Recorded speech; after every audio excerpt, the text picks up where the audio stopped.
Hey folks, thought I'd make a quick video to share this little add-on that I found that's really awesome. It's called Drop It.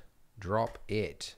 So it looks like this. It's free, a free add-on. You just enter $0, and when you install it, all you have to do is right-click an object, then say Drop It.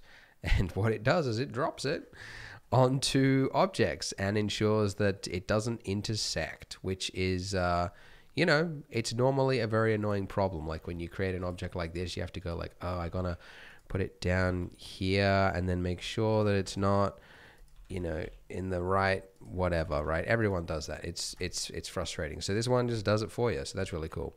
The other thing is if I can just undo this a bunch of times, it's got some settings. So you can change like how it scatters. So when I right clicked and I went drop it, it has like this random XYZ location enabled.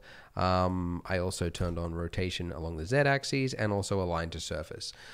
So very simple options, basically 3 options, which is really all you need. But it does the job, right? So yeah, I mean, it's great. Apparently Unreal Engine has this as a default tool, and it's great that there's now one for Blender because it's a pretty frustrating thing to do it manually. So yeah, just thought I'd share that. Bye.